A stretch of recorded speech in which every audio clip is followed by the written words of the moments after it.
As guest host Stephen Moore is starting what he's calling the world's first decentralized central bank, this time based around cryptocurrencies. We've watched the price of Bitcoin, Stephen, rise exponentially even in the past week. Kind of crazy. Interesting article, by the way, in the Wall Street Journal this morning, which we should get to, about that being driven by the retail investor, if you will. The world of hedge funds and institutions seem to be shorting it at this price, and sort of how that's going to ultimately shorting Bitcoin. Am I right, Joe? Yeah.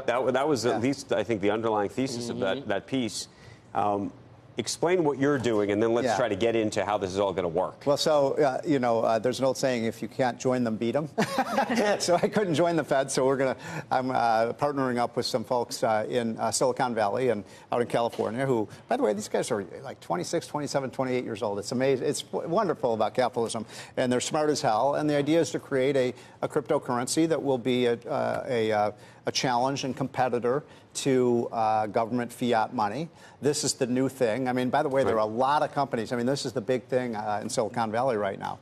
And, obviously, it's called decentral.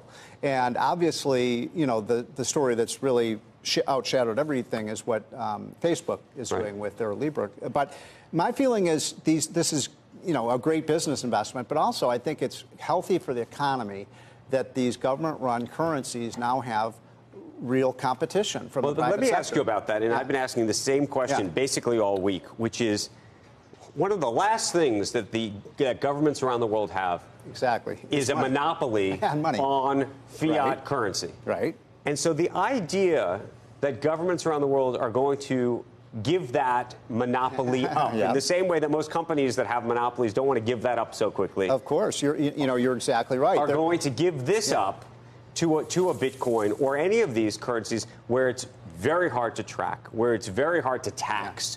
All of these things become, and so I mean, you've laid your finger on the problem. You're 100% correct, Andrew.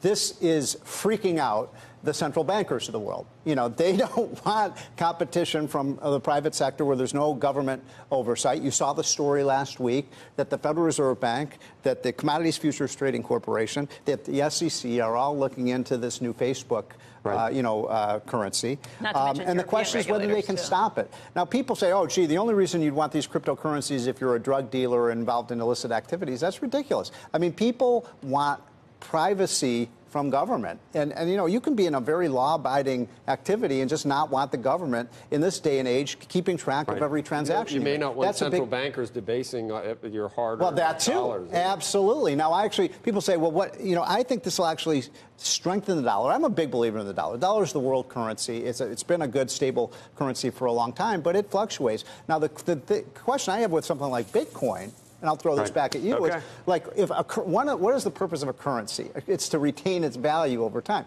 Well, Bitcoin's been, peaks and valleys over time, which makes it seem like more like a speculation rather than a currency.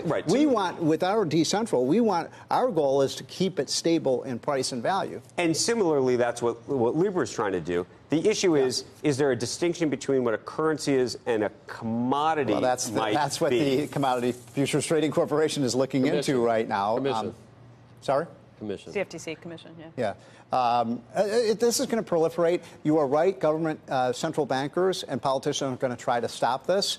But that's like saying they're going to try to stop Google or Apple. I mean, the cat is out of the bag here. I think you're going to have real competition for currencies right now. I think it's going to be a good thing for free enterprise. I think you can put a cat back in the bag. You mean the toothpaste is out of the tube, I think is what you're saying. The genie's out of the bottle. Yeah. They left the stable, horses left the stable, things like that. Right? Yeah, and it'll actually, this competition... Didn't you put a cat back in a bag?